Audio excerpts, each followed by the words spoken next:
Alrighty, let's talk a little bit about capillary exchange because it's a little bit complicated at first glance. But once you break it down into its pieces, it's really not bad. I don't know if you can see any of these words here because of the focus on the camera, but let's talk about diffusion. If you haven't taken any chemistry courses, diffusion is the tendency of concentration where you have higher concentration moving into areas of lower concentration in a solute. So it's sort of that idea of a ball rolling down a hill because of gravity. So concentration gradient would be where you have something dissolved, where you have more dissolved, higher concentration moving into an area of less dissolved concentration. And there are substances in the body and in the bloodstream and in the interstitial fluid that participate in that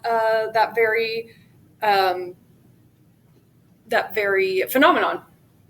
So substances like oxygen, carbon dioxide, glucose, amino acids, hormones, things that can cross that phospholipid bilayer, they do so mostly by diffusion. In other words, they move down their concentration gradient and across that phospholipid bilayer. Okay, so for other substances, we're going to have either filtration or reabsorption. So filtration is that pressure-driven movement of fluid and solutes from blood capillaries. This is my little rendition of a capillary, just one capillary, because that would be easier for me to draw. So filtration is the pressure-driven movement of fluid and solutes from blood capillaries into the interstitial fluids here. Reabsorption then would be the pressure-driven movement of fluid and solutes from the interstitial fluid and into the capillaries. So both of these are, so reabsorption and filtration are both pressure-driven. So what pressures are we talking about? So the pressures that we're talking about with fluids and with blood, we're talking about hydrostatic pressure. I don't know if you can see it, but hydrostatic pressure. And that is just the pressure that water itself exerts on the system that it's in. And then we have osmotic pressure, and that is the pressure exerted by a solution that's trying to reach equilibrium through a semi-permeable membrane. So semi-permeable membrane would be something like the phospholipid bilayer, would be something like a capillary. Osmotic pressure would be when you have, again, a solution where there is a concentration difference on one side. So say you have very salty water on one side and less salty water on the other side. Well, because the salt cannot pass through that semi-permeable membrane, the water can. So the water is actually going to go towards the saltier side to try to reach equilibrium. And that pressure of the water passing through is osmotic pressure. So how do hydrostatic and osmotic pressures come into play when we're talking about capillaries? So you can break these pressures into 4 categories. And that would be as follows. So we have blood hydrostatic pressure. And that's that BHP that you see here, blood hydrostatic pressure. So that's the pressure that's exerted by the water in blood, because we know that plasma is a great deal of water. So that water in the blood, in those capillaries, is going to push against the capillaries. Blood hydrostatic pressure. Interstitial fluid has another one is interstitial fluid osmotic pressure. So remember, osmotic, we're talking about solutes. We're talking about reaching equilibrium.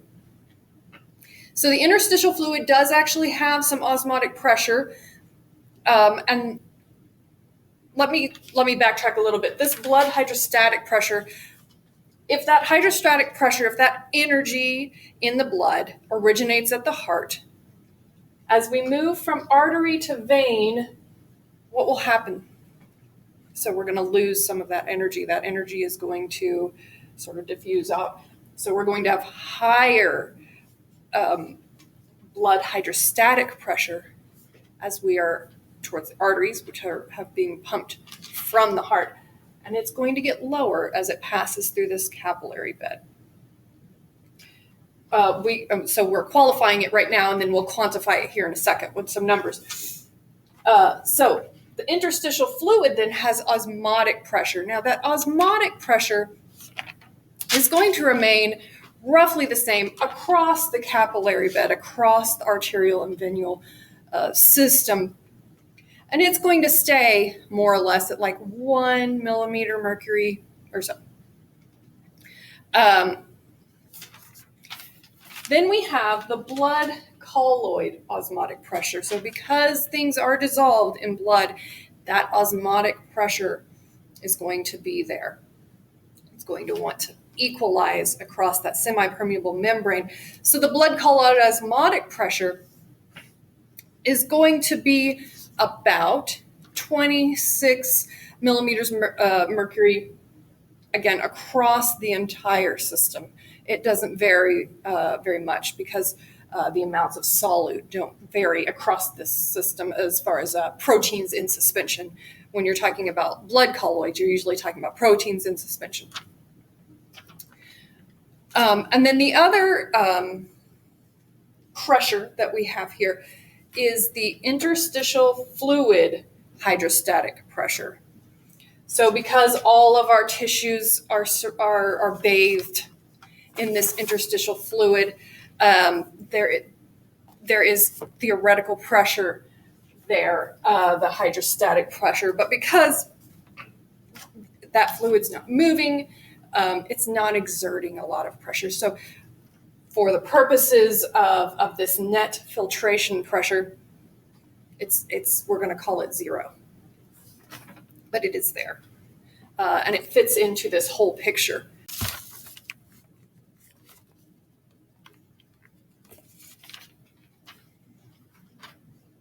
Okay, kind of got interrupted there, but no biggie. We were kind of at a break point anyway. So we talked about the qualities of the different pressures we talked about the hydrostatic pressures, and we talked about the osmotic pressures. So let's see how those change from the arterial end to the venial end. And we'll quantify and we'll see the differences and how we have fluids moving out and in of these capillary beds. So let's start here at the arterial end. Here's my red one. So at the arterial end, we're going to have the most blood hydrostatic pressure because we're closer to the heart. So here at this arterial end,